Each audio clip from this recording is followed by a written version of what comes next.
নবনীরদনিন্দিত কান্তিধারম রসসাগর নাগর ভূপবরং। हरे कृष्णा।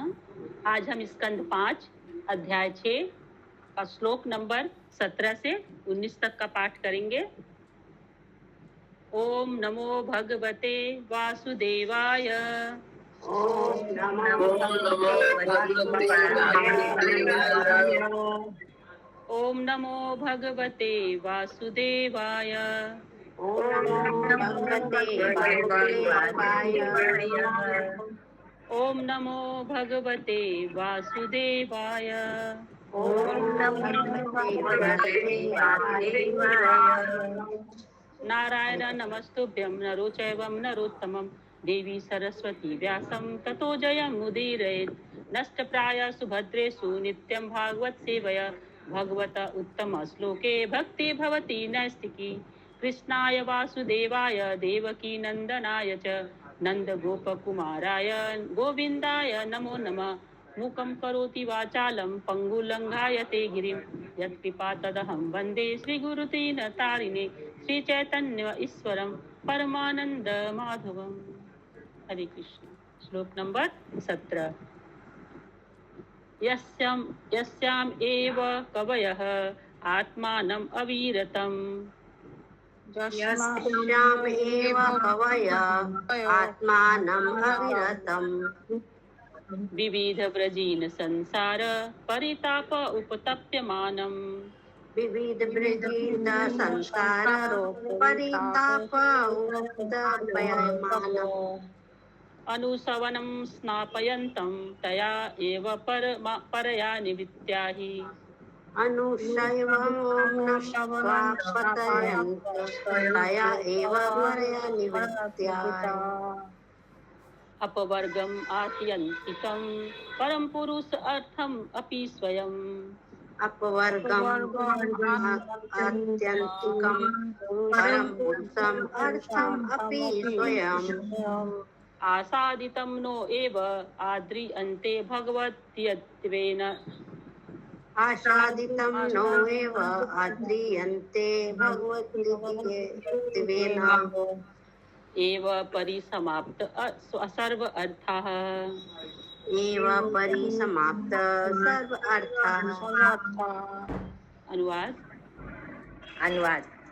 भक्तजन भौतिक संसार के विभिन्न संकटों से मुक्त होने के लिए निरंतर भक्ति सरिता में स्नान करते रहते हैं। इससे उन्हें परम आनंद प्राप्त होता है और साक्षात मुक्ति उनकी सेवा करने आती है तो भी वे उस सेवा को स्वीकार नहीं करते, भले ही भगवान स्वयं क्यों न सेवा के लिए तत्पर हो। भक्तों के लिए मुक्ति महत्वहीन है, क्योंकि ईश्वर की दिव्य प्रेमा भक्ति प्राप्त हो जाने पर उनकी प्रत्येक आकांक्षा पूरी हो गई होती है और वे समस्त भौतिक कामनाओं से ऊपर उठ चुके होते हैं। तात्पर्य: इस संसार के संकटों से मुक्ति चाहने वाले के लिए ईश्वर की भक्ति प्राप्त होना सबसे बड़ी उपलब्धि है। जैसा कि भगवद गीता 6.22 में कहा गया है, याम लब्धा चा परम लभयन्ते मन्यते नाधिकम ततः। इससे प्राप्त कर लेने के बाद मनुष्य सोचता है इससे बड़ा कोई अन्य लाभ नहीं है। ईश्वर की भक्ति प्राप्त होना ईश्वर से अभिन्न नहीं है, अतः उसके बाद और कोई कामना नहीं रह जाती। मुक्ति का अभिप्राय है संसार से छुटकारा। बिल्लव मंगल ठाकुर कहते हैं, मुक्ति मुक्तांजलि ही सेवके आसमनः। भक्त के लिए मुक्ति से बहुत बड़ी उपलब्धि नहीं है। मुक्ति का अर्थ है अपनी स्वाभाविक स्थिति को प्राप्त करना। प्रत्येक जीवात्मा स्वाभाविक स्थिति ईश्वर की दास की है, अतः जब कोई जीव ईश्वर की प्रेमा भक्ति में लगा रहता है तो उसे पहले से मुक्ति प्राप्त हुई हो रहती है। फलतः भक्त कभी मुक्ति की स्पृहा नहीं करता, भले ही ईश्वर स्वयं क्यों न प्रदान करे। हरे कृष्ण। तो यहाँ भक्ति का प्रधानता बताया जा रहा है कि अगर भगवान आकर के स्वयं भी किसी को मुक्ति दें तो भी कोई जो भक्त है, शुद्ध भक्त है, वो मुक्ति नहीं चाहेगा। वो क्या चाहेगा? सिर्फ भगवान की प्रेमा भक्ति। कहा लास्ट लाइन में भी देखिए, कहा भी जा रहा है कि फलता कभी मुक्ति की स्पृहा नहीं, मतलब भक्त जो है, स्पृहा यानी कि चाहता नहीं है। जो भक्त होता है, जो शुद्ध भक्त होता है, वो कभी भी मुक्ति नहीं चाहता है।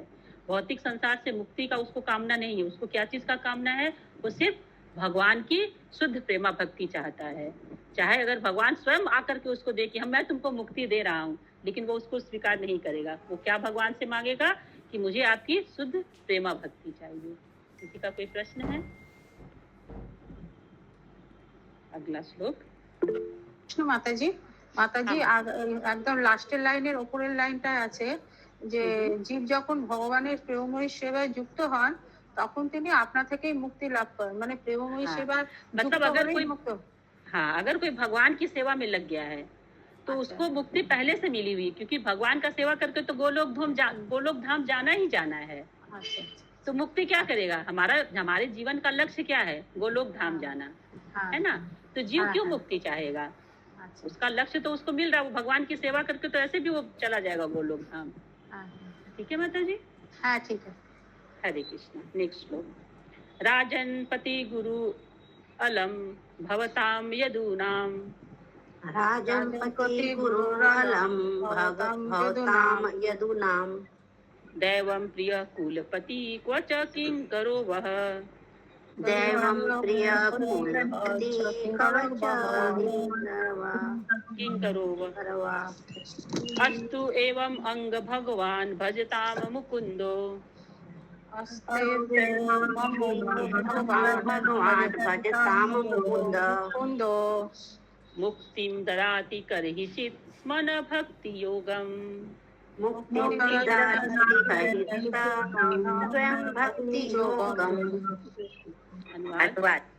सुखदेव गोस्वामी ने आगे कहा, हे राजन, परम पुरुष मुकुंद सभी पांडवों तथा यदुवंशियों के वास्तविक पालक हैं।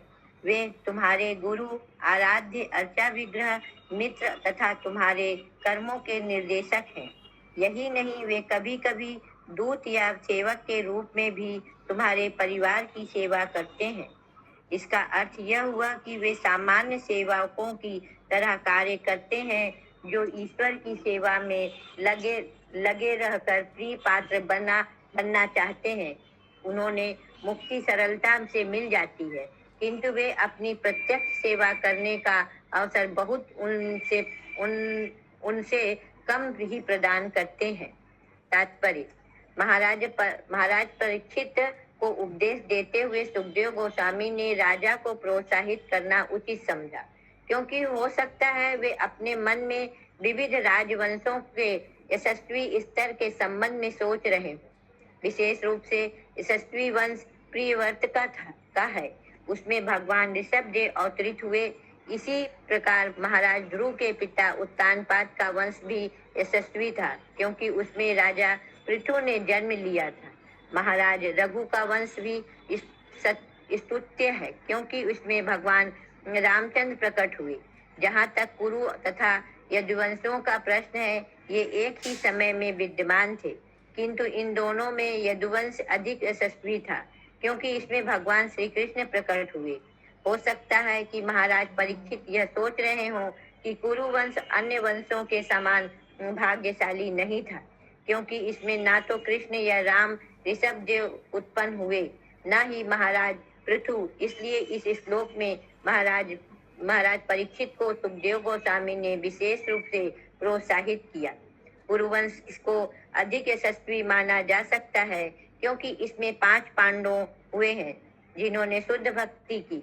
यद्यपि श्री कृष्ण कुरुवंश में उत्पन्न नहीं हुए थे, किंतु पांडवों की भक्ति से इतने प्रसन्न थे कि उन्होंने पांडवों के परिवार के पालक तथा गुरु के समान आचरण किया। यदुवंश में जन्म लेकर श्री कृष्ण पांडवों के प्रति अधिक स्नेहिल थे। अपने कार्यों से उन्होंने यह सिद्ध कर दिया कि वे यदुवंश की अपेक्षा कुरुवंश को अधिक चाहते थे। वे ये पांडवों की भक्ति से इतने ऋणी थे कि कभी वे उनके दूत बने तो कभी उन्होंने भयानक परिस्थिति से उबारा। इसीलिए महाराज परीक्षित को तनिक भी दुखी नहीं होना चाहिए कि श्री कृष्ण उनके वंश में नहीं उत्पन्न हुए। भगवान अपने शुद्ध भक्तों के प्रति सदैव अधिक झुकाव रहता है। इस क्रिया से स्पष्ट हो जाता है कि भक्तों के लिए मुक्ति अधिक महत्वपूर्ण नहीं होती। श्री कृष्ण किसी को मुक्ति भले ही दे दे, किंतु सबको अपना भक्त बनाने का अवसर आसानी से नहीं प्रदान करते। मुक्ति ददातिम कहचित इसमा न भक्ति योगम। प्रत्यक्ष और अप्रत्यक्ष रीति से यह सिद्ध हो जाता है कि परमेश्वर से परम संबंध स्थापित करने का आधार भक्ति योग ही है। यह मुक्ति से कहीं श्रेयकर है। ईश्वर के शुद्ध भक्त को मुक्ति स्वतः मिल जाती है। हरे कृष्ण। हरे कृष्ण। तो इसमें भी मुक्ति और भक्ति में भक्ति का ही गुणगान किया जा रहा है कि भक्ति ही सर्वोपरि है। वंश का भी यहाँ पे बताया जा रहा है कि मतलब कोई कहता है कि मैं ये वंश अच्छा है, ये वंश अच्छा है, तो लोग बोलते हैं कि यदु वंश अच्छा था। कुरु वंश के लोग बोले मेरा कुरु वंश में तो कोई अवतार नहीं हुआ तो मेरा कुरु वंश अच्छा नहीं। लेकिन यहाँ पे यही कहा जा रहा है कि इसमें पांडव थे। पांडव क्या किए थे? भगवान का शुद्ध भक्ति किए थे और इसलिए भगवान पांडवों के प्रति इतने दयालु थे कि उनके दूत बने, उनको भयानक परिस्थितियों से उबारा। तो इस प्रकार यहाँ पे कहा किसका भी मतलब यदुवंश, ये कुरुवंश का भी महत्व बताया जा रहा है। और बाद में बस यही कहा जा रहा है कि ईश्वर के शुद्ध भक्त को ही मुक्ति स्वतः मिल जाती है, यानी मुक्ति का जरूरत नहीं अगर आप शुद्ध भक्त हैं। शुद्ध भक्ति का यहाँ पे महिमा बताया जा रहा है। किसी का कोई प्रश्न है? श्लोक नंबर 19। नित्य अनुभूत निज लाभ निवृत्त कृष्ण निज अनुभूत निज लाभ कृष्ण श्रेयसी अतत रचनया चीर सुप्त बुद्धे श्रेयसी तत्र रचनया सुप्त बुद्धे लोकस्य यः करुणया भय आत्मलोक लोकस्य करुणया अभयम् आत्मलोकम् आख्यान नमो भगवते ऋषभाय तस्मै आख्यात नमः भगवते ऋषभाय तस्मै। अनुवाद। भगवान ऋषभ देव को अपने वास्तविक स्वरूप का बोध था, अतः वे आत्म संतुष्ट थे और उन्हें किसी बाह्य तुष्टि की आकांक्षा नहीं रह गई थी। अपने से में पूर्ण होने के कारण उन्होंने किसी सफलता की स्पृहा नहीं थी। जो वृथा ही देहात्म बुद्धि में लगे रहते हैं और भौतिकता का परिवेश तैयार करते हैं, वे अपने वास्तविक हित को नहीं पहचानते। भगवान ऋषभ देव ने अहस्ती की कृपावश वास्तविक आत्मबुद्धि तथा जीवन लक्ष्य की शिक्षा दी है। अतः हम उन भगवान ऋषभ देव को नमस्कार करते हैं। तात्पर्य। यहाँ इस अध्याय का सारांश है जिसमें ऋषभ देव के कार्यों का वर्णन है। भगवान होने के कारण वे स्वयं में पूर्ण है। ईश्वर के अंश रूप में हम सबों को भगवान ऋषभ देव के उपदेशों का पालन करना चाहिए और आत्मनिर्भर बनना चाहिए। देहात्म बुद्धि के कारण हमें वृथा ही आवश्यकताएं नहीं बढ़ानी चाहिए। आत्मसिद्ध होने पर मनुष्य परम संतुष्ट रहता है, क्योंकि वह अपने भौतिक दिव्य पद पर स्थित होता है। जैसा कि भगवद गीता 18.54 में पुष्टि की गई है, ब्रह्मभूता प्रसन्नात्मा ना सोचती न कांक्षति। समस्त जीवात्माओं का यही लक्ष्य है। इस संसार में स्थित रहकर भी मनुष्य परम संतुष्ट हो सकता है और लालसा तथा शोक से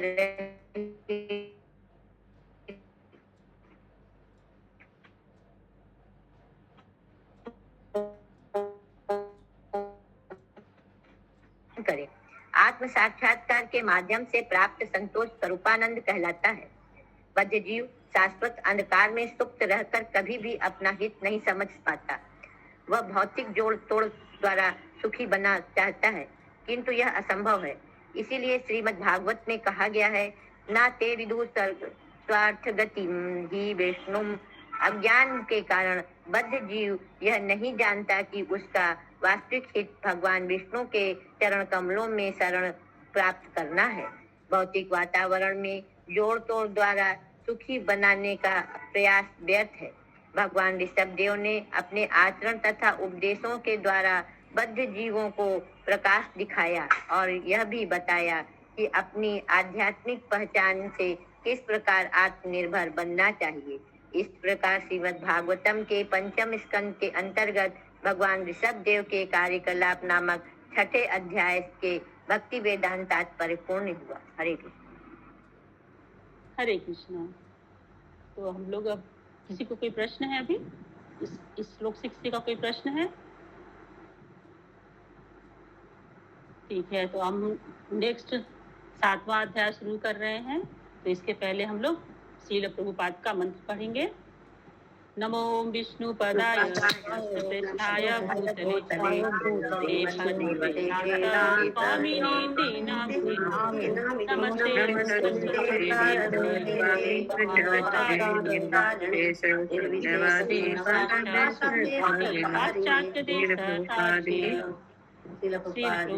की जय।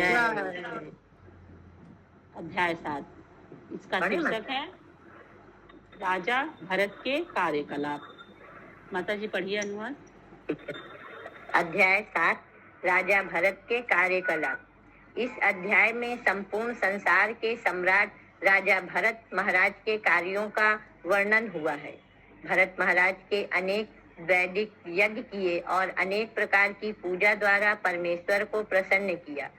कालांतर में गृह त्याग करके वे हरिद्वार में रहने लगे और भक्ति कार्यों में अपना समय बिताने लगे। अपने पिता ऋषभदेव की आज्ञा से भरत महाराज ने विश्व रूप की पुत्री पंचजनी से विवाह किया। तत्पश्चात उन्होंने शांति पूर्वक सारे विश्व पर राज्य किया। पहले यह लोक अजनाब कहलाता था, किंतु भरत महाराज के शासन के बाद इसका नाम भारतवर्ष पड़ा। भरत महाराज को पंचजनी के गर्भ से 5 पुत्र रत्नों की प्राप्ति हुई, जिनके नाम सुमति, राष्ट्रभृत, सुदर्शन, अवतरण तथा धूम्रकेतु रखे गए। भरत महाराज धर्म के पालन तथा अपने पिता के पद चिन्हों का अनुसरण करने में अत्यंत कठोर थे। फलतः उन्होंने अपनी प्रजा पर सुचारू रूप से शासन किया। परमेश्वर को तुष्ट करने के लिए अनेक यज्ञ संपन्न करने के कारण वे स्वयं अति संतुष्ट थे। अविचलित मन से वे भगवान वासुदेव की भक्ति बढ़ते गए। वे नारद जैसे ऋषियों के सिद्धांतों को समझने में दक्ष थे और उनके पदचिन्हों का अनुसरण करते थे। वे भगवान वासुदेव को निरंतर हृदय में धारण करते थे। राजकाज कर चुकने के बाद उन्होंने अपने साम्राज्य को 5 पुत्रों में बांट दिया। फिर छोड़कर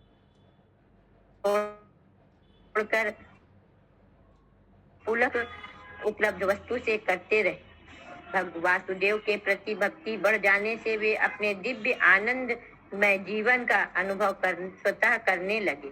सिद्धावस्था के कारण कभी कभी उन्होंने अपने शरीर को अष्ट सात्विक विकार तथा प्रेम रुदन वायु कंपन दृष्टि गोचर होते थे, जो भगवत प्रेम के सूचक हैं।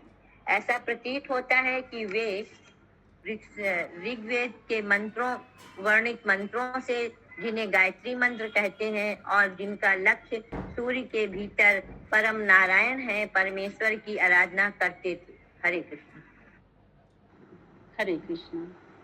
तो अभी हम लोग राजा भरत के कार्यकलाप पढ़ने जा रहे हैं, जिसका सारांश अभी दिया गया है। इसको हम लोग अब विस्तार रूप से पढ़ेंगे। तो पहला श्लोक है श्री सुक उवाच। श्री सुक उवाच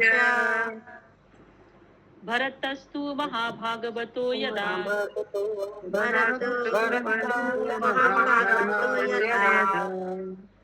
भगवता अनिल परिपालनाय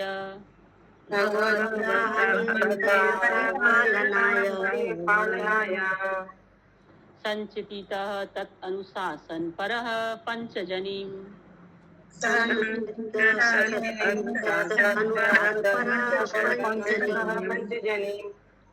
विश्वरूप दुहितरम् उपएमे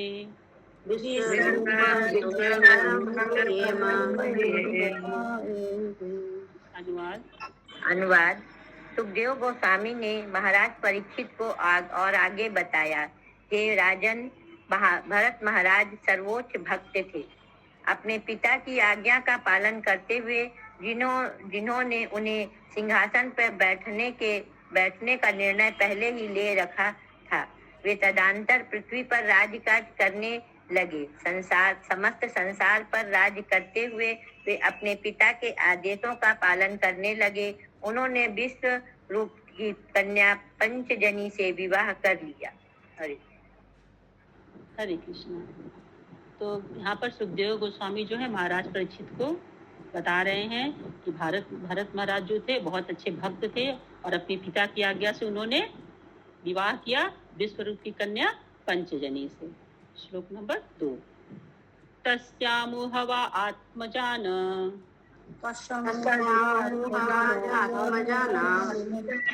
कार्तस्ने अनुरूपान आत्मनः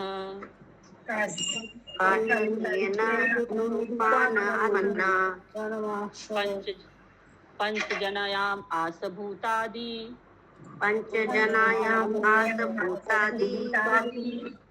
इव भूत सूक्ष्मानि सुमतिं राष्ट्रभीतम्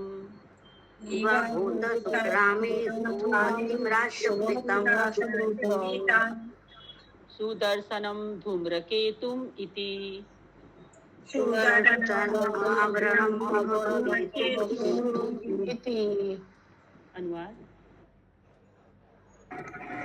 अनुवाद। जिस प्रकार मिथ्या अहंकार से भूत तन्मात्र सूक्ष्म इंद्रिय विषय उत्पन्न होते हैं, वैसे ही महाराज भरत को अपनी पत्नी पंचजनी के गर्भ से 5 पुत्र प्राप्त हुए। इन पुत्रों के नाम थे सुमति, राष्ट्रभृत, सुदर्शन, अवतरण तथा धूम्रकेतु।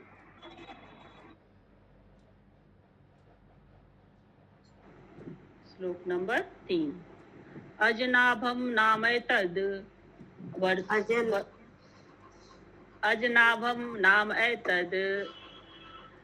वर्षं भारतं यत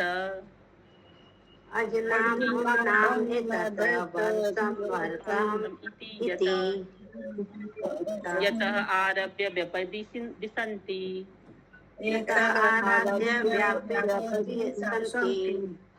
माता जी, ये सेकंड नंबर जो दिया हुआ है इसमें, जिस प्रकार मिथ्या अहंकार से भूत तन्मात्रा उत्पन्न होते हैं, तो उसका मतलब क्या हुआ? उसी प्रकार सूक्ष्म इंद्रिया मन बुद्धि अहंकार से जो हम लोग को अहंकार उत्पन्न होता है उसके बारे में बोल रहे हैं। मिथ्या अहंकार से भूत तन्मात्रा यानी सूक्ष्म इंद्रिया विषय, सूक्ष्म इंद्रिया विषय है ना मन बुद्धि अहंकार। बोलिए। जैसे जिस प्रकार मिथ्या अहंकार से भूत तन्मात्रा यानी सूक्ष्म इंद्रिय विषय, यहाँ तो लिखा ही हुआ है माता जी। तो सूक्ष्म इंद्रिय विषय क्या है? महाराज भरत की अपनी पत्नी से पुत्र उत्पन्न हुआ, मतलब 5 पुत्र। मिथ्या अहंकार से तो 3 ही सूक्ष्म इंद्रिया तो 3 ही है हमारी ना, मन बुद्धि अहंकार। इसका हमको भी नहीं समझ में आ रहा है। मतलब उनको वो सूक्ष्म इंद्रिया के तुलना उसके महाराज पत्नी के 5 पुत्र से क्यों किया? नहीं 5 पुत्र से नहीं किया जा रहा है। उनकी पत्नी के कोख से तो 5 पुत्र उत्पन्न हुए, वो तो 5 पुत्र उत्पन्न हुए ना। वैसे ही देखिए ना, लिखा हुआ जिस प्रकार मिथ्या अहंकार से भूत तन्मात्रा सूक्ष्म इंद्रिया उत्पन्न होते हैं, वैसे ही महाराज भरत को अपनी सूक्ष्म इंद्रिय विषय ये रूप रस गंध स्पर्श ध्वनि है। 5। हाँ, लेकिन सूक्ष्म इंद्रिया माता जी ये तो वो वही है हुआ ना, इंद्रिय विषय है ना। हाँ। तो इंद्रिय विषय वही हुआ माता जी। फिर दिया हुआ ना, वैसे ही महाराज भरत को अपनी पत्नी से पंचजनी कोख से 5 पुत्र प्राप्त हुआ। तो जिस तरह ज्ञान इंद्रिया से 5 ठोर निकलता है ना विषय, इंद्रिय विषय, उसी तरह महाराज भरत को 5 पुत्र हुए। ठीक बोले, इंद्रिय विषय है यहाँ, हम लोग स्थूल शरीर नहीं हुआ। सूक्ष्म इंद्रिय विषय माता जी का जो रूप रंग आकार समझिए आप? रूप रस गंध हाँ, स्पर्श स्पर्श और हाँ वो वाला होगा, वो 5 विषय। शब्द वो पांचों का तुलना उनके पांचों पुत्र से किया गया पांचों ना। पुत्र से, हाँ हाँ, 5 तो पुत्र से ज्ञान रहते हैं। इंद्रियां 5 ज्ञान इंद्रिय से 5 विषय होता है ना, उसी तरह राजा भरत से 5 5 पुत्र पैदा हुए। उत्पन्न हुए। वही उसमें समझ में आ गया, लेकिन उसका तुलना किससे कर दी? हाँ, हाँ, यहाँ पे ज्ञान मतलब इंद्रियां वही तो हुआ एक ना मुख्य कि चीज है ना। जैसे भरत महाराज जितने मतलब गुणवान थे, वैसे उनके गुण वाले पांचों बेटे पुत्र भी थे, पांचों पुत्र पुत्र भी थे वैसे गुणवान। हाँ। तो सूक्ष्म इंद्रिया को भूत तन्मंत्रा भी बोला जाता है। पुष्प तन्मात्रा यहाँ हम लोग अभी पढ़ रहे हैं। और इंद्रिय विषय मतलब एक इसमें ध्यान दिया जा रहा है कि इंद्रिय विषय जो थे। हाँ, ठीक बोली शशि। पढ़े अनुवाद। हाँ हाँ। पहले इस देश का नाम अजनाब वर्ष था, किंतु महाराज भरत के शासनकाल से इसका नाम भारतवर्ष पड़ा।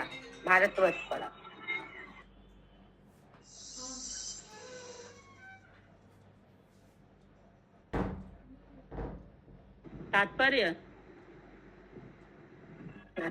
दो है। यह देश पहले राजा नाभि के शासन के कारण अजनाब कहलाता था। भरत महाराज के शासन काल के बाद यह भारतवर्ष कहलाया। हरि कृष्ण। श्लोक नंबर 4। स बहुविद महीपति पितृपितामहवत् उरुवत्सलया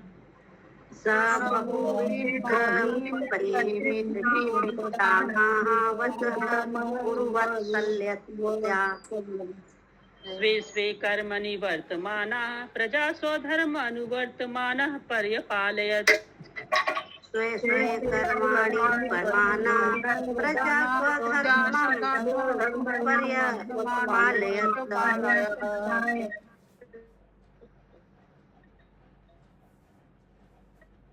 पृथ्वी पर अत्यंत ज्ञानी तथा अनुभवी राजा थे। वे स्वयं अपने कार्यों में संलग्न रहकर प्रजा पर अच्छी प्रकार से राज्य करते थे। वे अपनी प्रजा के प्रति उतने ही वात्सल्य थे जितने उनके पिता तथा पितामह रह चुके थे। उन्होंने प्रजा को अपने अपने कर्तव्यों में व्यस्त रख कर इस पृथ्वी पर शासन किया। तात्पर्य: यह अत्यंत आवश्यक है मुख्य कार्यकारी प्रजा को अपने अपने कार्यों में निरत रहकर शासन करे। प्रजा में से कुछ ब्राह्मण थे, कुछ क्षत्रिय और कुछ वैश्य तथा शूद्र। यह देखना शासन का कर्तव्य है कि नागरिक इन विभागों के अनुसार अपनी आध्यात्मिक उन्नति के लिए कार्य करें। किसी भी नागरिक को बिना काम के नहीं रहना चाहिए। उसे भौतिक पद पर ब्राह्मण, क्षत्रिय, वैश्य अथवा शूद्र की तरह अथवा आध्यात्मिक धरातल पर ब्रह्मचारी, गृहस्थ, वानप्रस्थ तथा सन्यासी के रूप में आचरण करना चाहिए। यद्यपि पूर्व काल में शासन प्रणाली राजकीय प्रणाली थी और निरंकुश शासन होता था, किंतु सभी राजा प्रजा के प्रति अत्यधिक वात्सल्य होते थे और वे प्रजा को अपने अपने कर्तव्यों में व्यस्त रखते थे। इसीलिए समाज का संचालन सहजता से होता था। हरे कृष्ण। किसी का कोई प्रश्न है? बहुत आसान था ये चैप्टर। श्लोक नंबर 5। इजे च भगवन्तं यज्ञ क्रतुरूपम् ये च भगवन्तं योगोपरूपम् क्रतुभिः ऊचा वचः श्रद्धया आहित अग्निहोत्र।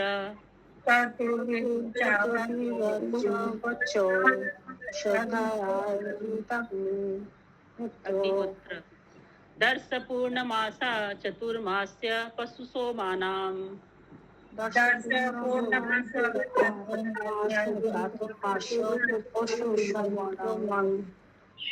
प्रकृति विकृति भी अनुसवनं चातुहोत्रः विधिना।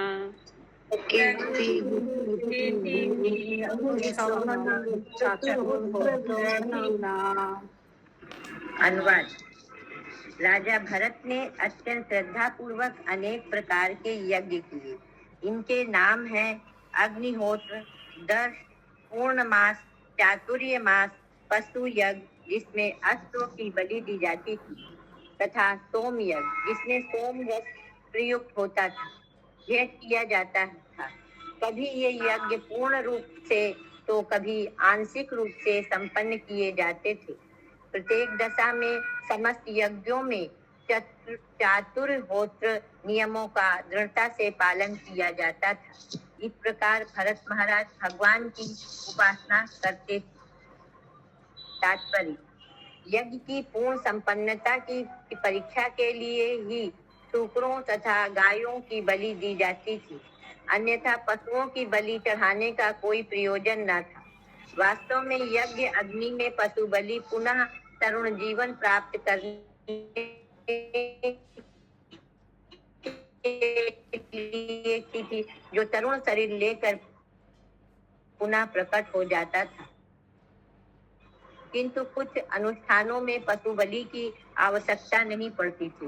वर्तमान युग में पशुओं की बलि पर प्रतिबंध है, जैसा कि चैतन्य महाप्रभु ने चैतन्य चरितामृत आदि 17.164 में अश्वमेधाम गवालभम संन्यासम फल पैतृकम देवरेण संस्कृतोत्पत्तिम कलौ पंच विवर्ज्यते। इस कलयुग में 5 प्रकार के कार्य वर्जित हैं।